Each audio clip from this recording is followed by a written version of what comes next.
ચાલો વિદ્યાર્થી મિત્રો, જનતા વિદ્યાલય જાળિયાના આ અંગ્રેજી વર્ચ્યુઅલ ક્લાસથી ધોરણ 9માં અભ્યાસ કરતા તમામ વિદ્યાર્થીઓનું સ્વાગત છે. Welcome to all the students of standard 9 in this English virtual class from જનતા વિદ્યાલય જાળિયા. બધાને ગુડ મોર્નિંગ. આજે આપણે 9મા ધોરણનું ચોથું યુનિટ બાળકો તમારી ટેક્સ્ટબુક તમારી સાથે લઈને બેસજો. જ્યારે વિડીયો જોવો ત્યારે લાઈવ જોતા હોય તો લાઈવ, એમ જ માનો કે ક્લાસરૂમમાં બેસી અને આપણે ભણી રહ્યા છીએ. Navinbhai is teaching and we are learning unit number 4 in English. તો બધા વિદ્યાર્થીઓ પોતપોતાનું પાઠ્યપુસ્તક 9મા ધોરણનું અંગ્રેજીનું ખોલીને બેસો. એમાં ચોથું યુનિટ છે call of the hills. Call of the hills, ટેકરીઓનો સાદ. આપણને એમ થાય ટેકરીઓ પણ સાદ કરે. હા, એ આગળ જતા સમજશું.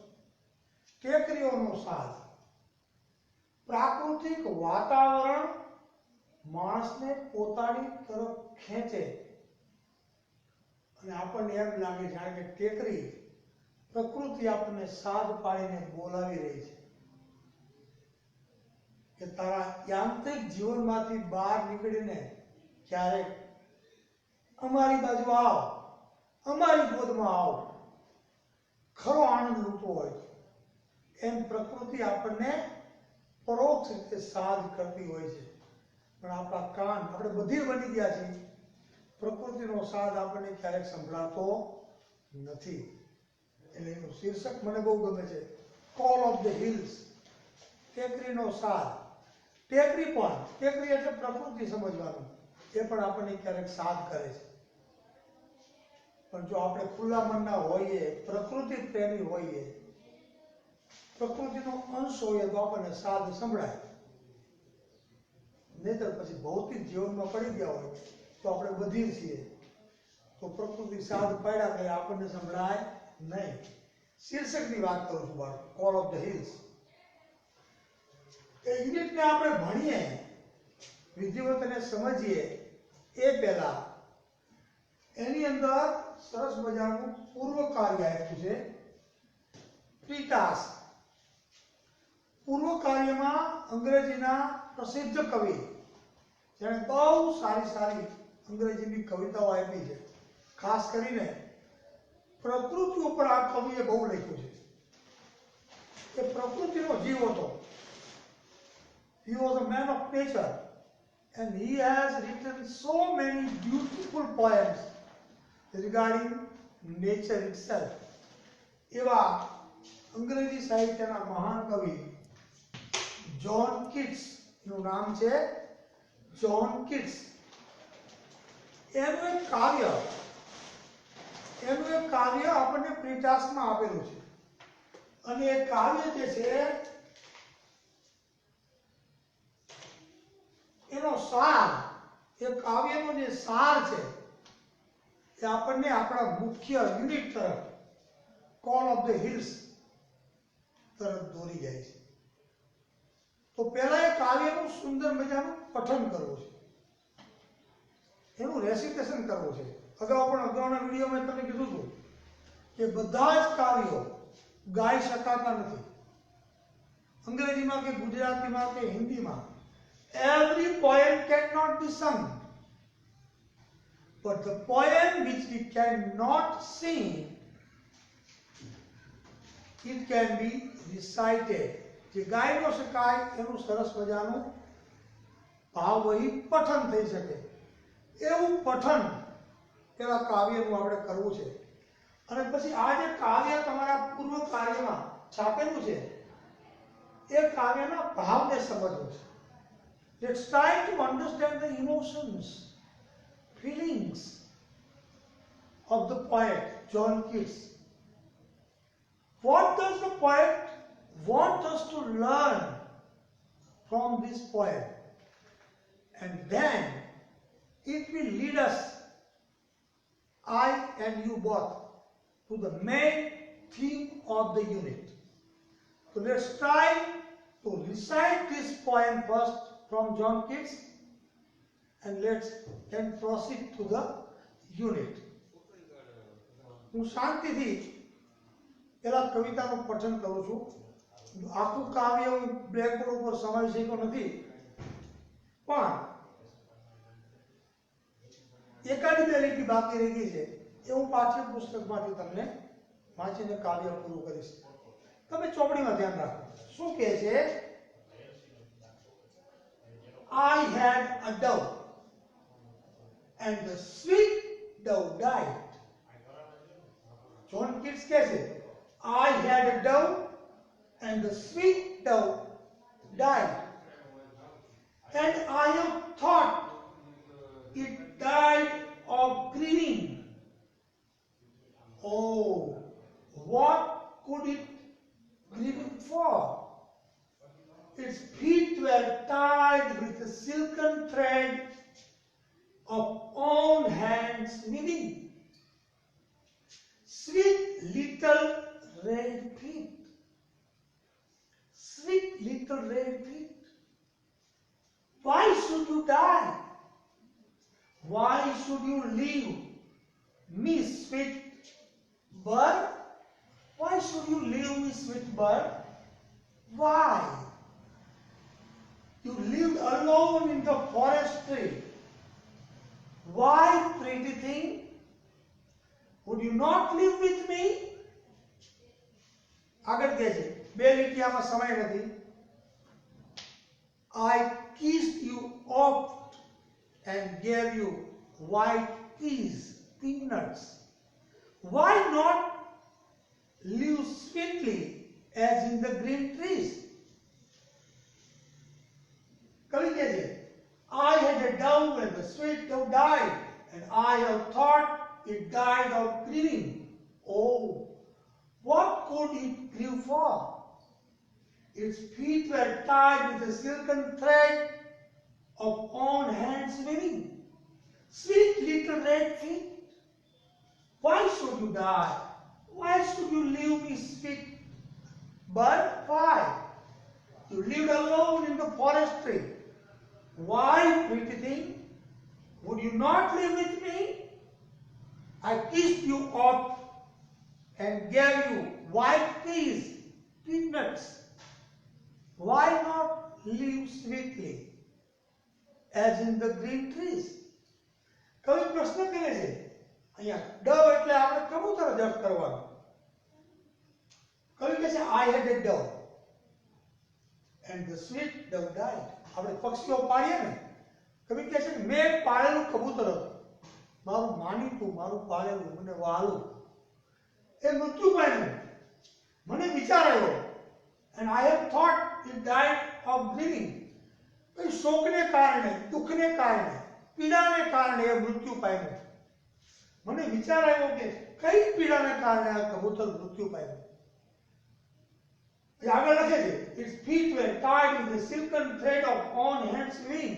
સિલ્કનના દોરા વડે, જે મારા હાથે વણેલા સિલ્કનના રેશમી દોરા હતા, એનાથી કબૂતરના પગ છે એને બાંધેલા હતા, જેથી ઉડીને જતું ન રહે. Sweet little red feet, નાના નાના એના લાલ કલરના પગ, પૂણા પૂણા, કોમળ કોમળ, એને મેં મારા જ હાથે વણેલી રેશમી દોરીથી બાંધેલા હતા. Why should you die? Why should you leave me, sweet bird? Why? મેં એ કબૂતરને પ્રશ્ન પૂછ્યો કે તારે શા માટે મને એકલા છોડીને જવું છે? Why should you die? તારે શા માટે મૃત્યુ પામવું જોઈએ? Why should you leave me, sweet thing? એના વાલા પક્ષીને સંબોધીને કહે છે તારે મને છોડીને શા માટે જવું જોઈએ? You lived alone in the forest tree. Why, sweet pretty thing? પોતાના કબૂતરને, વહાલા પક્ષીને સંબોધીને કહે છે જંગલમાં તો તું ઝાડ પર એકલું રહેતું હતું, તારી આજુબાજુ કોઈ નહોતું, તને કોઈનો સધિયારો નહોતો, કોઈનો સથવારો નહોતો. એવું શું કામ? એકલા શા માટે રહેવું જોઈએ? Would you not live with me? તને મારી સાથે રહેવું ન ગમે કે ન ગમ્યું? I kissed you open and gave you white peace. હું અવારનવાર સ્નેહથી તને ચૂમી લેતો, તને સ્નેહ કરતો, તને હેત કરતો, વારંવાર તને પીનટ એટલે માંડવીના મગફળીના દાણા ખવડાવતો. Why not live sweetly as in the green trees? જેમ લીલા ઝાડની ઉપર એટલે કે પ્રકૃતિની અંદર તું જે રીતે રહેતું હતું એકલું, એ મારી સાથે કેમ નહીં? આવો પ્રશ્ન કરીને કવિએ કવિતા પૂરી કરી છે. બાળકો, આમાંથી આ કાવ્યમાંથી શીખવા જેવી વસ્તુ જે આપણને પાઠમાં પણ આ જ વસ્તુ શીખવાની છે. આખા કાવ્યનો મેસેજ, આખા કાવ્યનો પ્રાણ, સોલ ઓફ ધ પોએમ એ ક્યાં છે? તો કે અહીંયા છે બાળકો.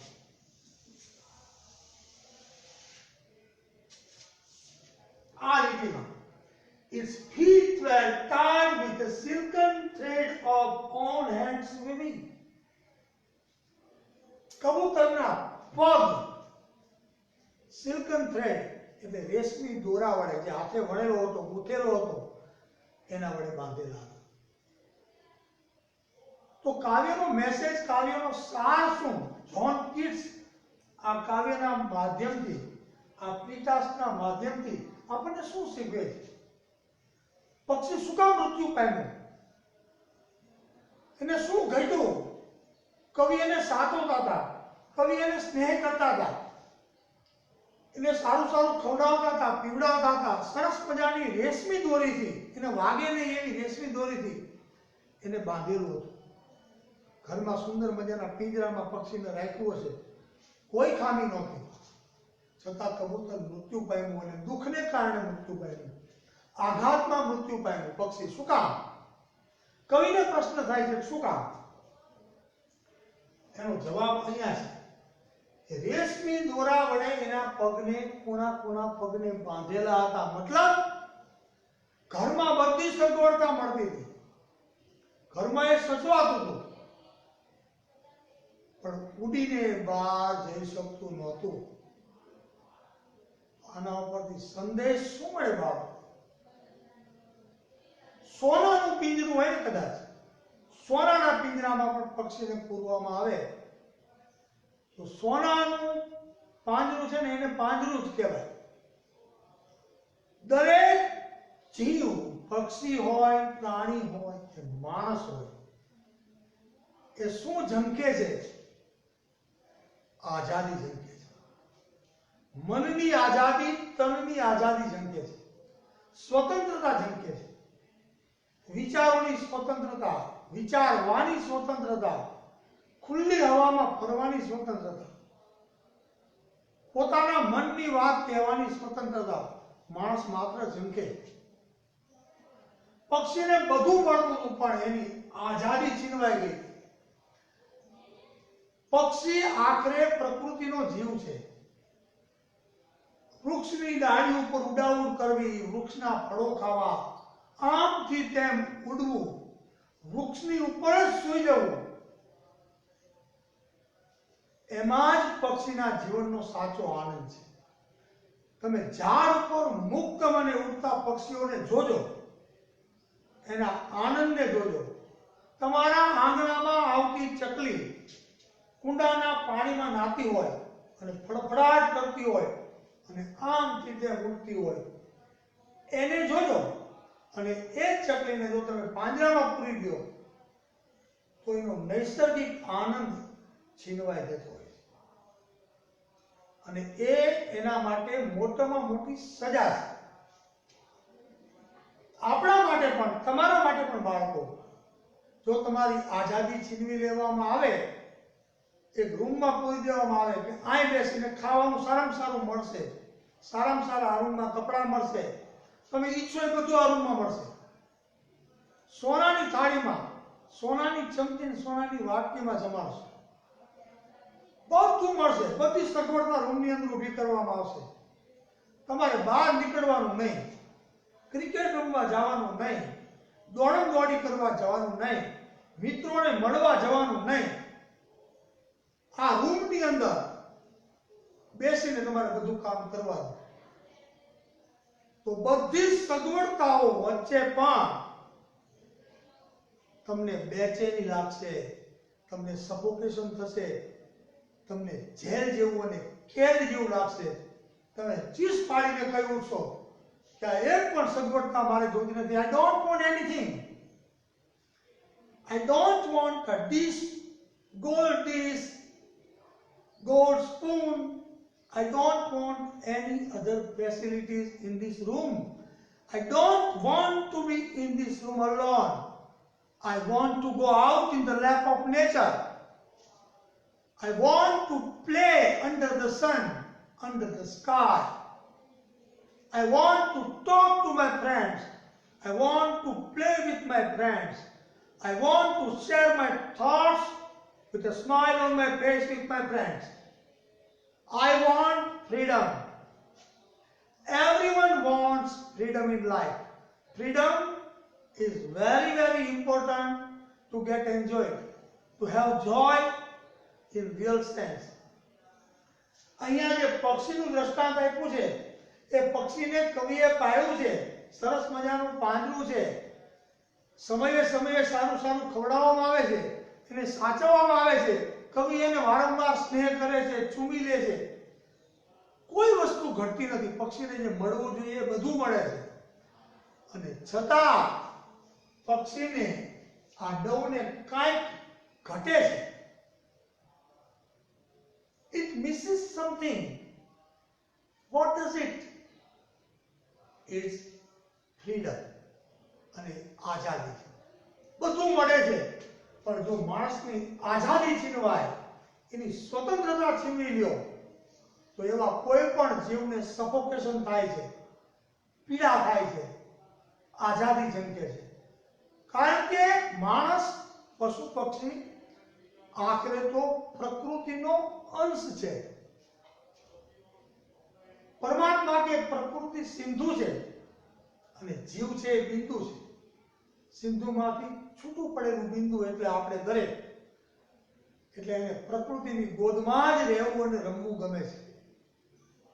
બાકીની તમામ ભૌતિક સુખ સગવડતાઓ થોડી ક્ષણ માટે કદાચ એને આનંદ આપે, પણ આખરે તો પ્રકૃતિનો જીવ છે અને પ્રકૃતિમાં જ આનંદ આવે. એટલે કોઈ પણ જીવને આમાંથી સંદેશ આ મેળવવાનો, પશુ હોય, પક્ષી હોય, કોઈ પણ જીવ હોય, એની આઝાદી છીનવી લેવી, એને એક પાંજરામાં કે રૂમમાં બંધ કરીને રાખવું, એ પાપ છે. એ ખરેખર પાપ કૃત્ય છે. કોઈની આઝાદી છીનવી લેવી અને આપણે રાજી થવું, એમાંથી આપણે મનોરંજન મેળવવું, એ ખરેખર સારી બાબત નથી. It's not fair. પ્રાણીને પણ આઝાદી આપવી જોઈએ, એના મુક્ત વિસ્તારમાં એને વિહરવા દેવું જોઈએ. આપણા જે પ્રાણી સંગ્રહાલયો છે એ આપણા મનોરંજન માટે છે, પણ પિંજરામાં પૂરાયેલા પ્રાણીઓ માટે એ બાધારૂપ છે, એના માટે સોરફુલ છે. એમ આ પાઠ છે call of the hills. Call of the hills, ટેકરીનો સાજ. ટેકરી કોને સાજ કરે છે? કાવ્યમાં ટેકરી કોને સાજ કરે છે એ વાતને આપણે યુનિટ દ્વારા સમજવી છે. હવે તમારે શું કરવાનું છે? પ્રીટાસ્ટની અંદર જે કાવ્ય આપ્યું છે, અત્યારે આપણે જે કાવ્ય સમજ્યા, એ કાવ્ય સમજ્યા પછી એમાં નીચે સૂચના આપી છે, નાવ માર્ક ટ્રુ ઓર ફોલ્સ. હવે નીચે 5 વાક્યો આપ્યા છે, એ ટ્રુ છે કે ફોલ્સ, સાચા છે કે ખોટા, એ આપણે કહેવાના છે. પહેલું વાક્ય આપ્યું છે, the dove was living a comfortable life. dove, કબૂતર કે હોલો, જે અર્થ કરો તે, એ આરામદાયક જીવન જીવતો હતો. કાવ્યના આધારે કહેવાનું છે, ટ્રુ કે false? False. The dove was happy because it was tied with a silken thread.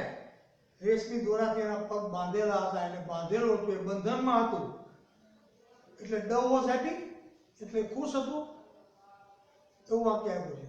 False, દુઃખી હતું. It was unhappy. ત્રીજું, the poet took good care of the dove. કવિ પોતાના કબૂતરની ખૂબ કાળજી લેતા હતા, સાચવતા હતા. True. True. The poet took good care of the dove. Number 4, the poet does not understand the reason of the dove's sadness.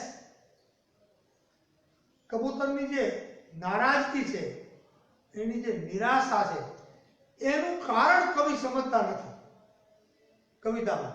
True. એટલા માટે કવિ કબૂતરને પૂછે છે કે તું કેમ નારાજ છે. આપણે સમજી ગયા, પણ કવિ આપણને કાવ્ય દ્વારા સમજાવવા માંગે છે. Number 5, the dove was stupid not to live with the poet. કવિ સાથે નથી રહેવું કબૂતરને, તો આપણે એમ કહી શકીએ કે કબૂતર એ મૂર્ખ હતું કે આવા કવિ સાથે, આવા માલિક સાથે રહેવા માંગતું નહોતું. તો એ મૂર્ખ હતું. ફોલ્સ, ડાયો હતું.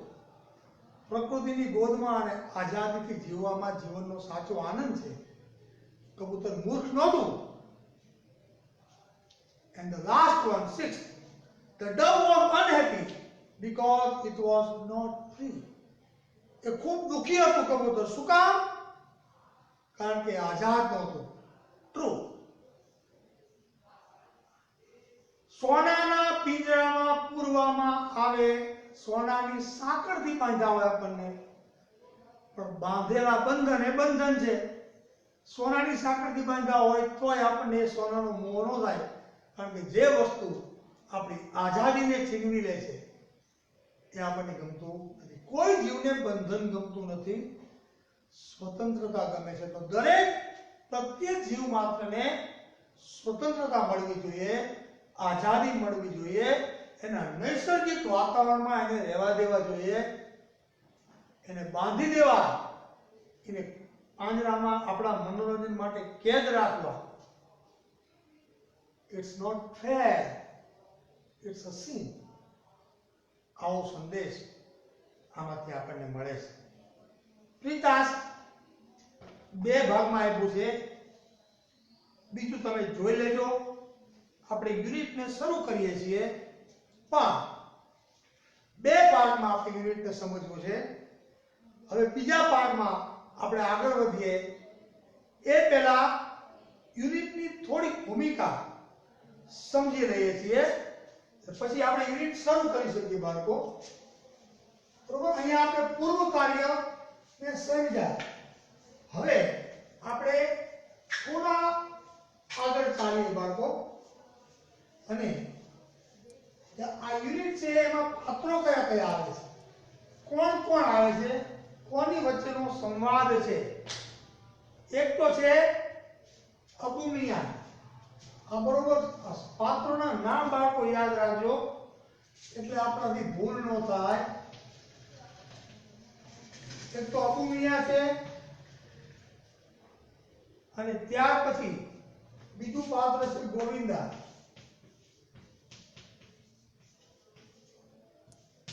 ત્યાર પછી ચાંદની, અને ત્યાર પછી છે કલુઆ. આ 4 પાત્રો મુખ્ય છે આખા યુનિટમાં. અબુમિયા, ગોવિંદા, ચાંદની અને કલુઆ. અને પછી અહીંયા આપણે લઈએ છીએ મેઇન થીમ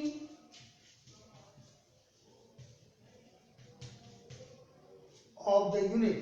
આખા યુનિટનું મુખ્ય થીમ, મુખ્ય કથા વસ્તુ શું છે એને થોડી 5 મિનિટમાં સમજી લઈએ.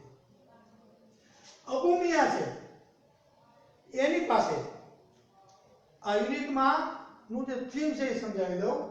અબુમિયા છે, એની પાસે કલુઆ નામની બકરી છે, એનું નામ છે કલુઆ. એટલે અબુમિયાને બહુ વાલી છે, બહુ ગમે છે, ખૂબ સાચવે છે, સારો સારો ચારો ખવડાવે છે, એની સાથે ને સાથે રહે છે. અબુ મિયા એને સ્નેહ કરે છે, એને લાગણી આપે છે. સામે કલુઆને પણ અબુ મિયા ગમે છે. અને ગોવિંદા છે એ અબુ મિયાના મિત્ર છે એમ સમજીએ. ગોવિંદા અને અબુ મિયા એ બેની વાતચીત ઉપરથી આપણને થીમનો કે સ્ટોરીનો ખ્યાલ આવે છે. કલુઆ છે, કલુઆ એ અબુ મિયાની પાળેલી બકરી છે. ખૂબ સાચવે છે, સમયસર જમાડે છે, ખવડાવે છે, પ્રેમ કરે છે. છતાં એક વખત કલુઆ છે એ કંટાળે છે. કંટાળે છે. કોનાથી કંટાળે છે? અબુ મિયાથી કંટાળે છે? તો કે અબુ મિયાથી નહીં, પણ બંધનથી કંટાળે છે. અબુ મિયા કલુઆને પોતાના ઘરમાં એક ઓરડીમાં પૂરી રાખે છે, ચારો આપે છે, એને સાચવે છે, સમયસર પાણી આપે છે. Abu Miya does everything and loves it. But Kalua does not have freedom to go out for grazing with other goats and sheep. પ્રાકૃતિક વાતાવરણમાં ચરવા જવા દેવા માટે અબુ મિયા એને તૈયાર નથી. અબુ મિયા એમ માને છે કલુઆ મને ક્યારેય છોડીને જશે નહીં. ગોવિંદાને અબુ મિયા વાત કરે છે ત્યારે અબુ મિયા ગોવિંદાને કહે છે કલુઆ મારી ખૂબ પ્રિય છે, હું એને ખૂબ ચાહું છું, કલુઆ મને ખૂબ ચાહે છે, અમે એકબીજાથી ક્યારે અલગ નહીં થઈએ. છતાં એક વખત બંધનને કારણે કલુઆ કંટાળે છે અને અબુ ચાચાને ખબર ન પડે એમ એને છોડીને એક દિવસ ભૂલથી એની દોરી ખુલી રહી જાય છે, પાછળની બારીમાંથી ખુલી, અને કલુઆ બકરી અબુ મિયાને છોડીને જતી રહે છે. અબુ મિયાને જ્યારે ખબર પડે છે, ઓરડી ખોલે છે કે કલુઆ તો જતી રહી, ત્યારે એને બહુ આઘાત લાગે છે અબુ મિયાને. કલુઆ મને છોડીને જતી રહી, શું એને થયું? મારા પ્રત્યે નારાજગી. આપણે સમજવાનું નારાજગી બીજી કાંઈ નહોતી, પણ કલુઆને બંધનથી કંટાળી ગઈ કે ગમે એટલી મને સાચવે પણ મારા મુક્ત વાતાવરણમાં બીજી બકરીઓને, બીજા ઘેટાને ખુલ્લા વાતાવરણમાં બારીમાંથી ચરતા જુએ, સૂર્યપ્રકાશની અંદર, પ્રકૃતિની ગોદમાં, ત્યારે એને આઘાત લાગે છે કે મારે પણ આ મુક્ત વાતાવરણમાં પ્રકૃતિની ગોદમાં રખડવું છે, મારે ચરવું છે, મારે ખુલ્લી દુનિયામાં જવું છે. એ બંધનથી કંટાળીને કલુઆ અબુ મિયાને છોડીને જતી રહે છે. અબુ મિયાને બહુ આઘાત લાગે છે.